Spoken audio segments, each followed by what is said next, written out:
Hello and welcome back to my channel. My name is Shay and this is Creepy Critiques. Yay, 2 videos in a row. Told you I was going to have another one for you and I told you it was going to be another movie review. So last week we did A Quiet Place Day 1 and this week we are doing a very highly anticipated movie that I'm sure many of you guys have heard people buzzing and going nuts about online, and that movie is Longlegs. So this is one that has been on my radar since probably about January. I saw the first video of it, like the first little teaser trailer, on TikTok, and I remember thinking it was so creepy. And there's a certain image, I'm gonna put the image on the screen now, but there's a certain image that just like stuck in my mind, and it freaks me out every time I see it. It still kind of creeps me out, even though now I've paid attention to what the image actually is showing. um, it's not as creepy, but when I first saw it, it creeped me out like a ton. And just, yeah, it's just a really creepy image, but you've seen it. I just put it on the screen for a little bit so you guys could look at it.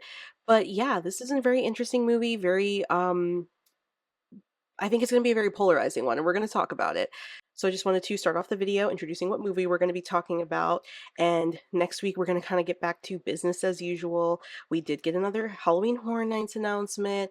Got quite a few, actually. And I got my frequent fear pass, so you guys will see me in the fog. We'll be on our Halloween Horror Nights beat very, very soon, like before we even know it.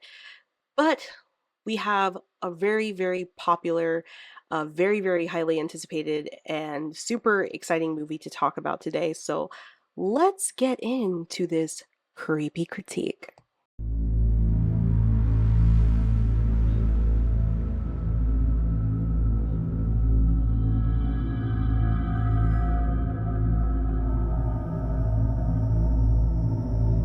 All right, so what is Longlegs? I'm sure some of you watching this video have never heard of this movie, and I kind of feel like it's one of those things now where it's like you must live under a rock if you've never heard about it. But just a quick summary is a movie that has come out by the distribution company Neon, and Neon is kind of like an A24 like horror company, all of not horror company, movie company, sorry. A24 does more than horror and so does Neon. They do like very artsy, like artistic, a little bit deeper horror movies. I haven't seen a lot of movies from Neon, but this is like I think this might be my first one, honestly. But they do stuff in a similar vein. So if you think of things like Hereditary, Midsommar, Talk to Me, like it kind of falls under that same sort of genre where it's very artsy, very um stylized, and maybe not everybody's cup of tea, which I have seen this movie has had polarizing reviews. I will talk about it a little bit later. Um, it was a movie, like I said, I was highly anticipating it because the original marketing for this movie gave nothing away. I thought that was super awesome because one of my biggest pet peeves in horror, and I've talked about this in the past, is I hate when they give everything away in the trailer. I hate when they pretty much just hand you the movie on a platter and they're like, there you go. But this movie is very like secretive. They keep everything very close to the chest. And, I think it's an interesting movie. Now, I am going to just say this right off the bat. I'm probably going to have an extremely controversial opinion about this movie, but we're going to circle around to it. I don't want to give too much away about my thoughts on this movie just yet, and I'm going to try my best not to spoil it. I'm not going to really go into super detail about what goes on in this movie, unlike I did for my last movie review. And the only reason I did the spoilery part was because there was stuff I wanted to talk about. And in this case, there's stuff I want to talk about, but I really don't want to talk about it right now. Um, I wanna wait until I have the opportunity to rewatch this movie a couple more times before I kinda get maybe someday I'll revisit this, make like a part 2 to this video. Would that be interesting? I don't know. Where I talk more about this film and what like captured my attention. Because I definitely think, like, let me be completely honest with you.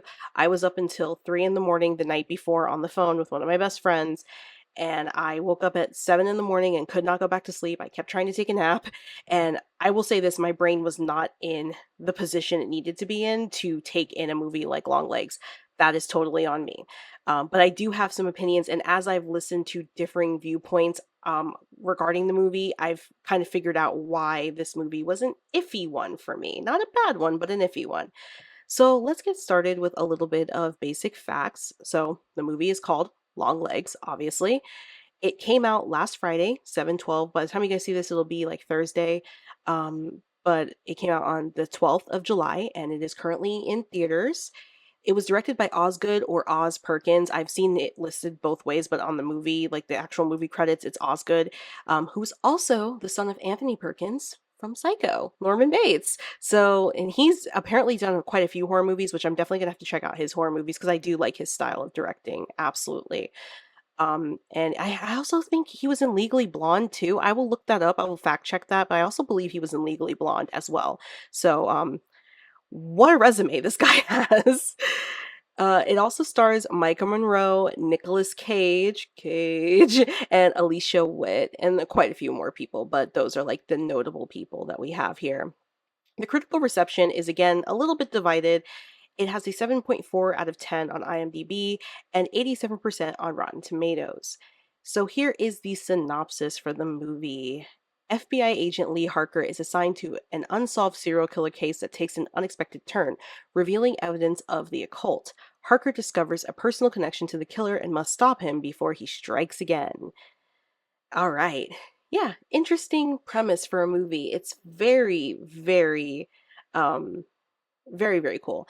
I would say this movie, like a lot of people are comparing it to like Silence of the Lambs and Seven. It definitely does have that kind of vibe to it, but with a little bit more of the like the supernatural, a little bit more of the supernatural. Okay, a lot more of the supernatural. So, as always, whenever I do these newer movie reviews, I always like to start with the things that I liked about the movie. As I stated before, Osgood Perkins' style of directing, the shots that he sets up, just the general overall aesthetic is probably what made this movie like something I really liked.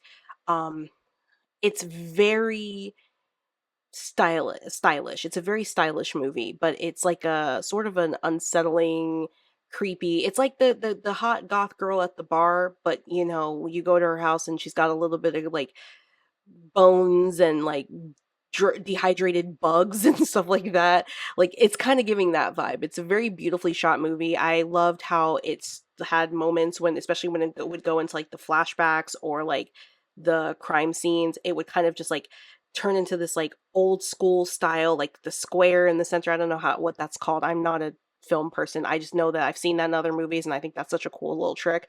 It gives it sort of that gritty like 1970s feel and I just really liked that a lot. So, that was a high point for me was the shots in this movie were just so beautiful and so well executed. Um, I would also have to say, I'm sure you guys have heard this a million times over. Nicolas Cage, probably one of his best performances. I don't have any issues with Nicolas Cage. There's a lot of people like when this movie was coming out, they were like, "Oh yeah, I'm out." As soon as like they saw Nicolas Cage's name on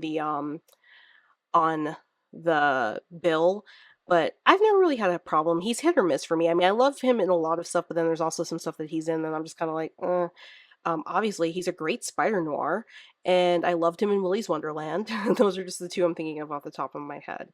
But yeah, he was really like very unsettling in this movie, very disturbing, and also kind of funny.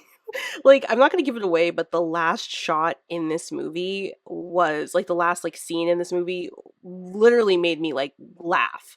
Like, I don't know if that's what they were going for. I'm assuming that's what they were going for, but if you've seen the movie, you know what I'm talking about. But the last scene is like it's comical to me, and I laughed. I couldn't help but laugh. There were several parts that Nicolas Cage had me like actually laughing, but like then at the same time there were other parts where I was like, he's kind of just like super like unsettling. Like I just don't really like I don't really feel like I'd be comfortable around somebody like that. I can see why Micah's heart rate rose when she saw him in the movie. I could see why because yeah, it's definitely a character switch and the way he acts, the way his voice sounds, everything about his character is just very slimy and gross and gritty. So I had to give it to him on that. But I don't see a lot of people talking about Alicia Witt, who was not a spoiler, but she plays Micah Monroe's character's mother. She was really good in this movie. I've never seen her in anything else, but she was really good. She was really creepy and kind of sad, and I just really liked her character and her acting. I read in an article that she said she will never watch this movie because when she was filming it, it was like she put too much like darkness into this role. And like I agree. Like that's all I can say is I agree. Like she's definitely like she's not like super scary or like super, but she's definitely like sad to watch. Like she's a sadder character to watch, and I can just imagine like, I just think like I said, I think her performance is fantastic in this movie, and she's not getting enough praise. I've seen so much praise for like Micah and Nick Cage, and I have not seen any praise for her, and I think she absolutely deserves it. Also, Kiernan Shipka shows up. If you've seen the Chilling Adventures of Sabrina on Netflix, like she shows up in this movie. She has like a random like that caught me off guard. I was like, is that Sabrina? But no, it was cool. I thought it was awesome. She did a great job. Um no, it was definitely like that was cool seeing her show up. That was really cool. Pretty much everybody did a good job. I loved the aesthetic of this movie, like just the gritty crime drama. I've always been a fan of like horror crime thrillers. I mean, Silence of the Lambs is one of my favorite horror movies. And it is a horror movie. I will argue that it is a horror movie. I know a lot of people are like, oh no, it's a psychological thriller, it's a crime drama. Like, no, it's a horror movie. But I've always liked movies like that. I've always liked movies where there's a little bit more, like groundedness to them. Even though this is still supernatural, there's a lot more groundedness to it. So I did definitely like this movie as well. I like that about this movie. The sound design, the soundtrack, I loved it. I thought that was really good, really well done. Kudos to them because the soundtrack was really creepy, really unsettling. Definitely set the scene for this entire film. Um, it did have a great story. I think that a lot of people have seen a lot of people complaining about the story being too predictable, and I didn't really find it predictable. I mean, it was kind of predictable, I guess you could say, but like I don't know. It just like it was one of those things where it's like it's not entirely a super predictable movie to me. I feel like it's more I don't know. I didn't predict a lot of the stuff in the movie. Like I wasn't trying to though. I wasn't trying to figure out the mystery myself.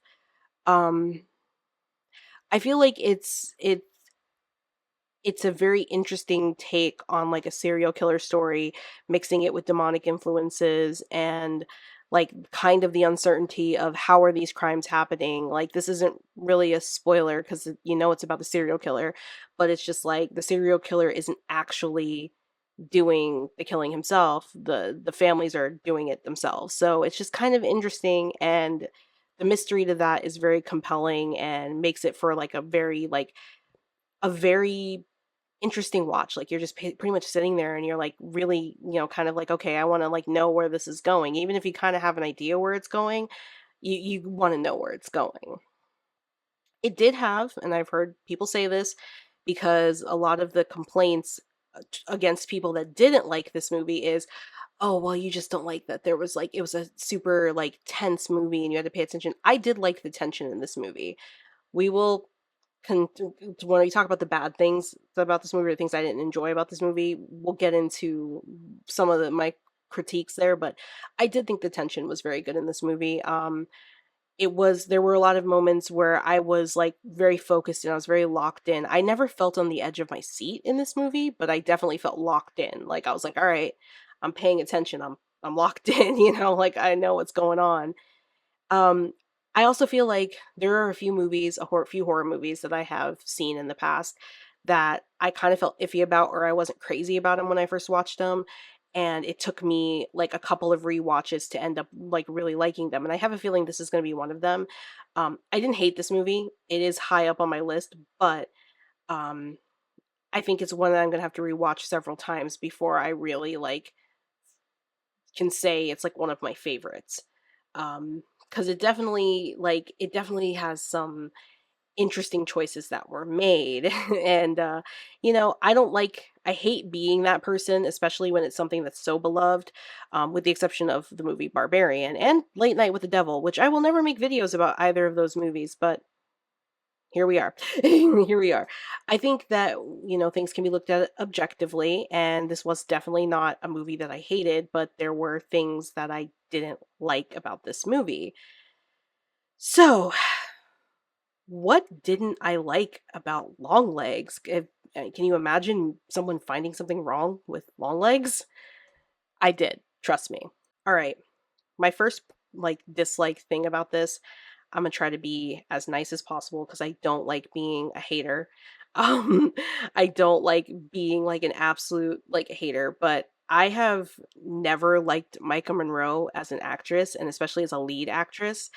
Many years ago, when I went to go see It Follows in theaters, I saw it in theaters, sat down, watched the movie. When I left the theater, I was like, wow, I really did not like that main character. I can't put my finger on it. I just couldn't stand her, and it was really hard for me to get into that movie.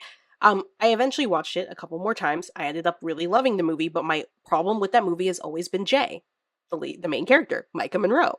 I never liked that character. Still to this day, she's like my least favorite part about that whole movie. I'm like, what is it about this character I don't like? And then I thought, well, maybe it's just a writing thing. Maybe it's just like because it was such an indie film, it's so stylized, it's so quirky. Like her character just didn't really resonate with me.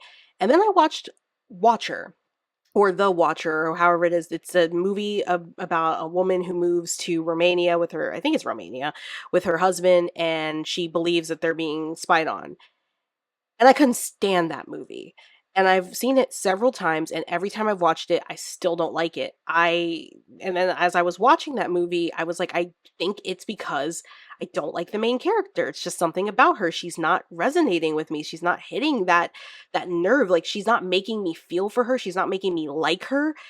And then I watched this movie and it finally hit me. I'm like, it's not the movie, it's not the character, it's her.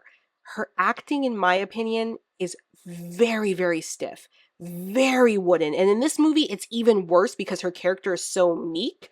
Like, at least in like It Follows, she's sort of like an aloof, like 20-something-year-old. She doesn't really care about anything. In Watcher, she's supposed to be like the crazy wife who's like obsessed with the neighbor that she thinks is watching her. So she kind her sort of like wooden panic works for that.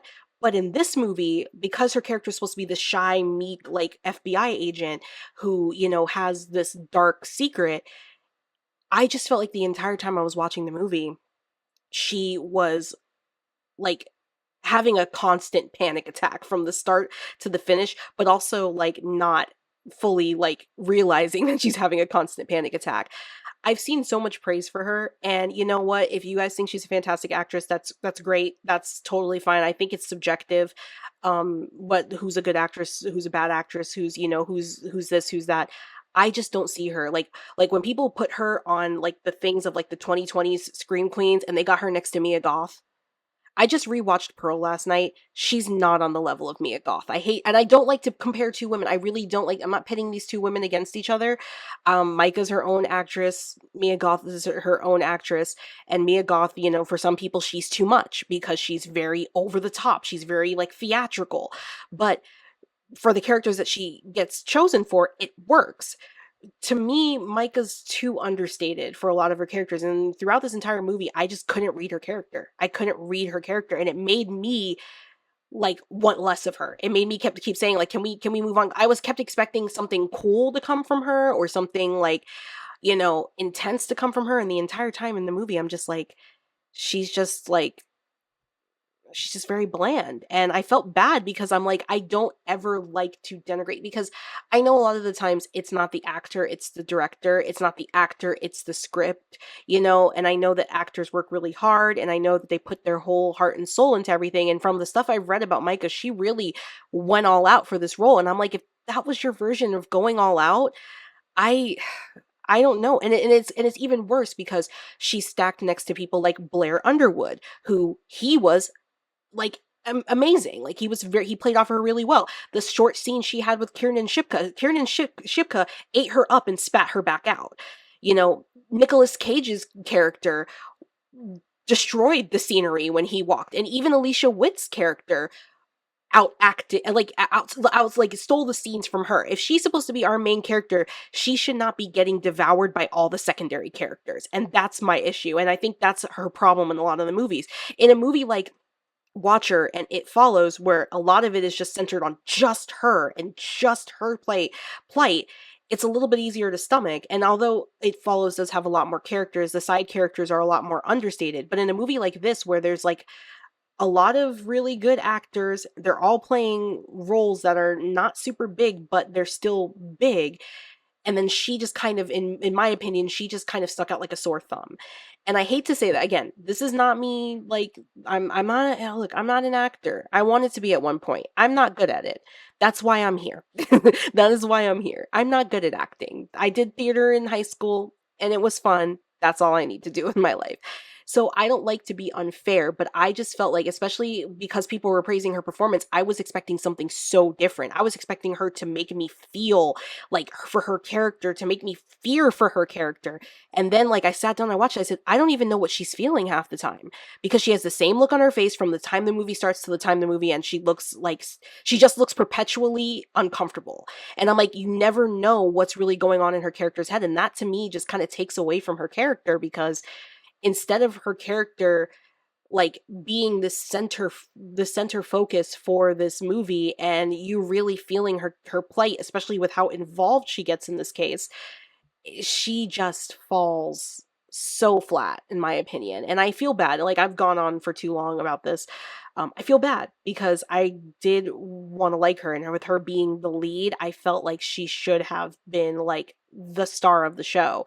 But when Nicolas Cage has less screen time than you, and sorry, not even Nicolas Cage, when Kiernan Shipka has less screen time than you, and her scene was more memorable than everything you did in that entire movie, I'm sorry, I hate to break it to you, but like, like I don't know what direction she was given, but they should have given her more. They should have made her do more, because I think she has the ability to do it. I did see glimpses of it in Watcher. It wasn't it for me. And I know people are like I said, I know people are foaming at the mouth for her portrayal in this movie, and that's totally fine. I'm not saying you're wrong. I'm not disagreeing with you and saying that she doesn't deserve praise. She worked hard. She put her whole heart and soul into the movie, and good for her. She's obviously she's in one of the biggest horror movies of the year so far, and everybody's praising the hell out of her work, and she's sort of kind of getting pushed into the limelight now a little bit more, because people are suggesting more of her movies, suggesting more of her projects, and that's great. I'm glad that some people found something. I just didn't. It didn't happen for me, and it kind of made me feel bad when I sat back and I looked at the movie as a whole, and I said the worst part about Longlegs was the lead of this movie. And that's just for me, and like again, no disrespect to Micah, but for me, that was the worst part of this movie, was her. And I'm like, and that's sad, because she was carrying this movie and she just did not carry it well enough for me, to the point where I was like, I would have liked to see more of anyone else but her. But she did the best she could, but I do think she was a low point in this movie for me. Does this mean that I don't like this movie? Obviously not. Does this mean that I hate her? Obviously not. But and like I said, It Follows is one of my favorite movies, one of my favorite horror movies. So obviously, like, there's something she's done that I enjoy, and I enjoyed this too. Maybe if I rewatch her performance in this, like maybe if I rewatch it, I will like it better. Maybe it'll resonate with me the second time. It's just the first time I just was like, ooh, it's not hitting for me. Um the other issue that I had with this, without going into too much detail, is I definitely felt like there was something missing from this movie. And I think that something that was missing was stakes. I'm not going to spoil the movie because I do think you should go see it, but I felt like this movie was a very low stakes movie. I felt like everything got resolved, like not the whole plot, but every hurdle that they encountered got resolved like that. Every issue that they encountered got fixed like that, and I just didn't like that. Um People talk about the tension. That was one of the things I mentioned. The tension was great in this movie, but there's no payoff. The movie doesn't have a lot of scares as it is, which is fine. It doesn't have to have a lot of scares.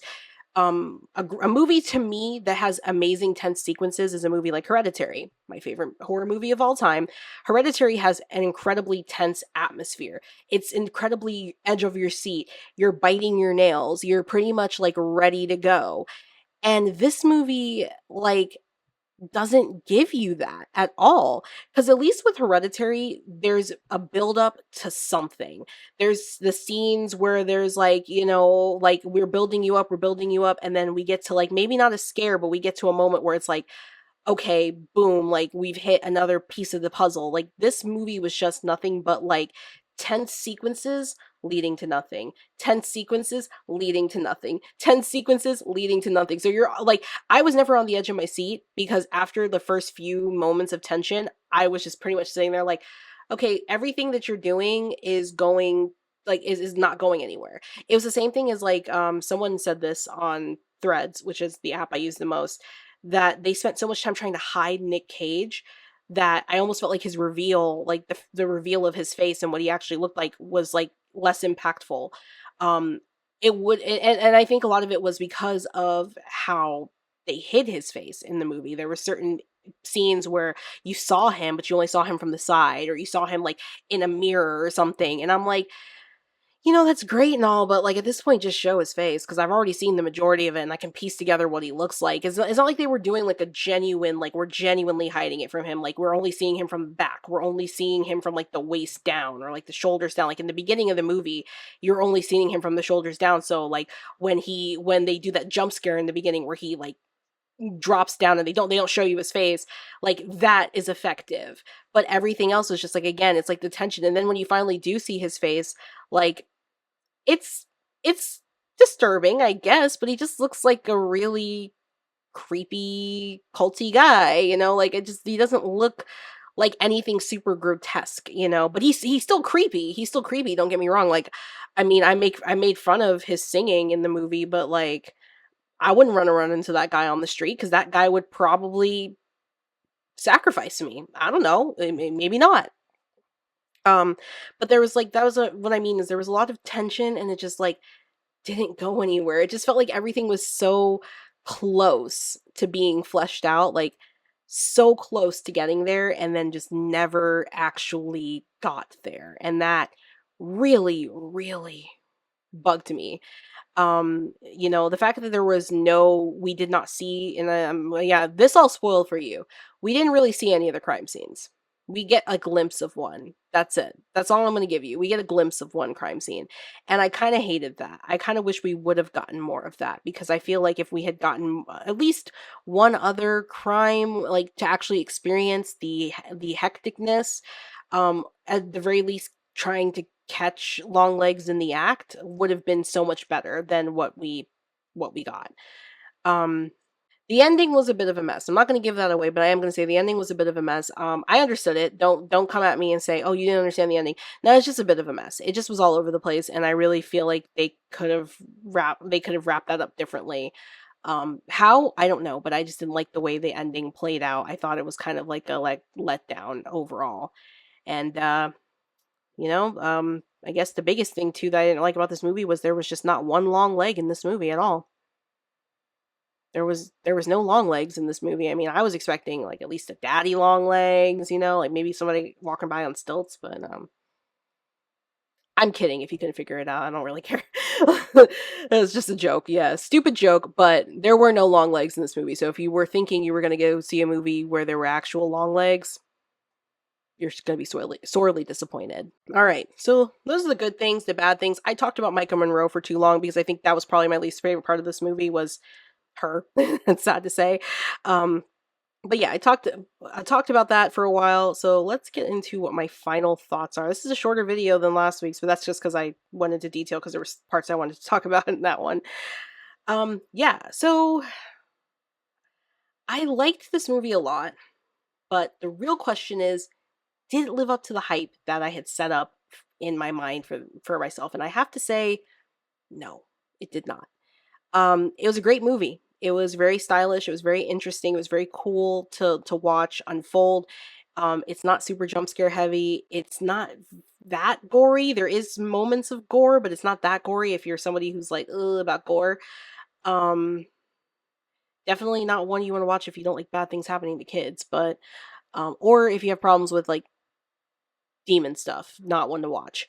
Um, but it just I thought it I don't feel as bad as I did as I did when I watched Late Night with the Devil, because Late Night with the Devil was like my second most hyped movie for this year, and when I watched that, I was like, I literally turned off my TV because I was watching it on Shutter, and I was mad. I was like, y'all tricked me into watching this damn movie. You told me it was the best movie of 2024.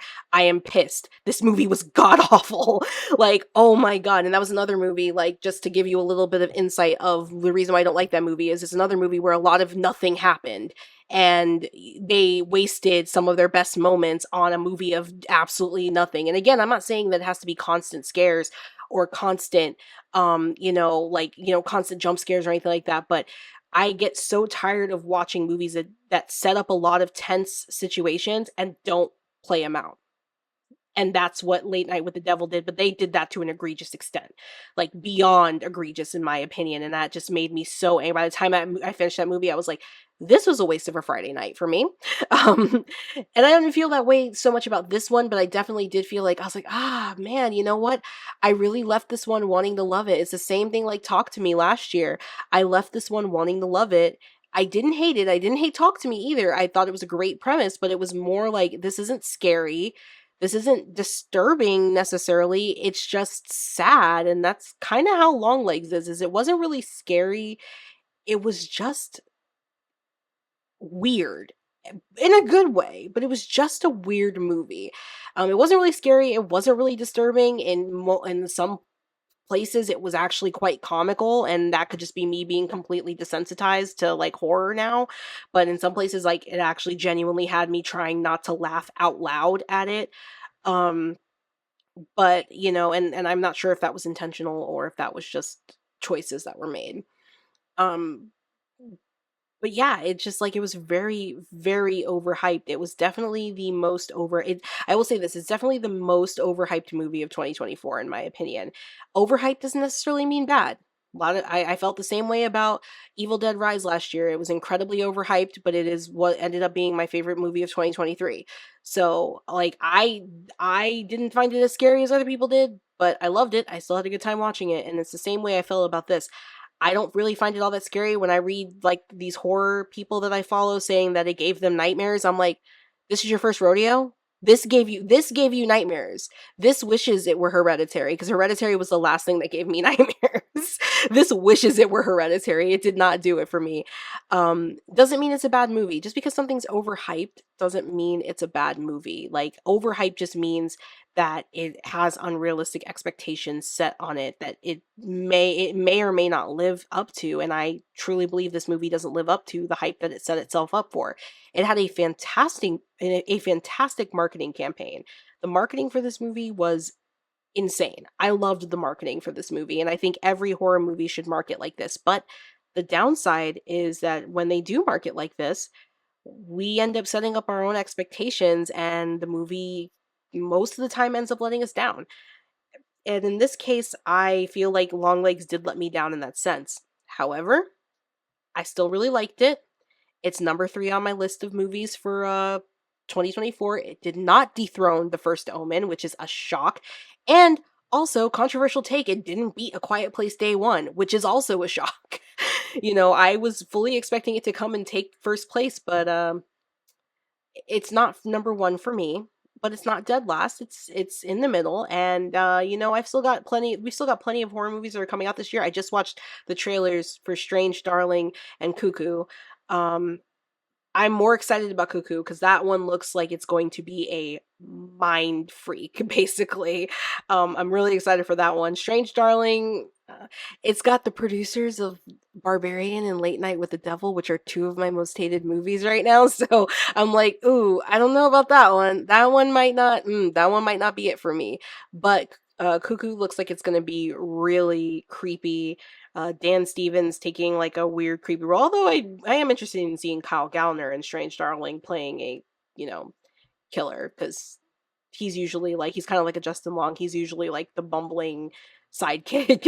So I am excited to see him playing something different. So we'll see. I'll probably check those both out.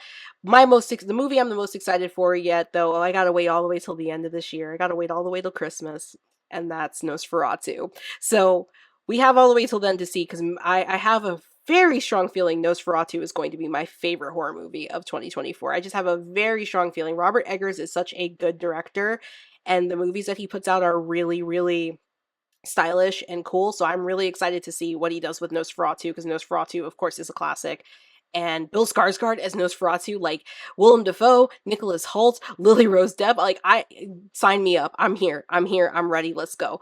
So, but yeah, back to Longlegs. It's definitely a movie that I think that, you know, is going to be enjoyable. It's going to be polarizing. Everybody's going to have different opinions on it, Longlegs, and I think it's okay. I think it's okay, because a movie like this is going to be divisive, and there's nothing wrong with that. Did I love the movie? Yeah, I mean, I didn't love it. Okay, I liked it. I liked it a lot. I will be buying it when it comes out. I will probably watch it a few more times, and I still think it's better than Late Night with the Devil. Fight me. That's all I can say. Still think it's better than Late Night with the Devil. But yeah, no, this was a very good movie. I do recommend you watching it yourself. That's why I didn't do any spoilers. I tried to be as spoiler free as possible. I do recommend you watch it yourself, because it is a very interesting, solid movie with a great premise, and honestly, it is a original story that I support wholeheartedly, because in the world of prequels and sequels and remakes, it's always nice when someone comes along and they actually have an idea for a horror movie that we've never really seen done before, and this is definitely one of those times. So overall, if I'm going to give it, how much would I give it out of 5 stars? I would give it the same rating I gave Quiet Place Day 1. I'd give it 4 stars. It was a very good movie, and I would be an idiot if I tried to say anything less than that, because the proof's in the pudding. Just check out the movie. It's really well done, and that's all I can really say about it. Like, Longlegs, does it live up to the hype? No. But is it a good movie? Yes, I will give you that much. So, obviously, if you've already seen this movie, please let me know what you think. If you absolutely love this movie and you think my opinions are wrong, that's okay. You can flame me in the comments. I don't really care. I hope you enjoyed this video, and if you haven't seen Longlegs, you should go see Longlegs. You know why you should go see it? Because Longlegs. I don't know what I was going for there, but yes, you should definitely go check this movie out. It's a really cool movie. I think it's going to be the most talked about movie this year as far as horror goes, and I'm okay with that. But yeah, let me know what you guys think if you've seen it. If you do get to see it, let me know what you think afterwards. And yeah, thanks again for joining me. This one's like one of the shortest ones I've done in a while, so I'm kind of like woo woo, because it's after 9:30 now, so I get to go to bed soon. But yeah, so I'm kind of glad that I did a little shorter one. Thank you for watching. You can find me on all socials as Creepy Critiques, except on Threads. I am _Creepy Critiques, because I made a mistake. So you can find me there and on Instagram at _Creepy Critiques. Yeah, so check me out there, and next week we have back on schedule with does this blank movie deserve to be a classic, and then we're gonna get into some Halloween Horror Nights content, because let me tell you, the entire month of August, it's about to be about Halloween Horror Nights. I'm just telling you that right here, right now. Be ready for it. Thank you again for watching. Like, subscribe, share with your friends and family, tell them about this weird girl that you found on YouTube that just likes to talk about horror movies randomly, and theme parks. Haven't talked about them in a while, but yeah, and theme parks. But yes, I will see you guys all in my next video. Thank you so much for joining me again in another creepy critique.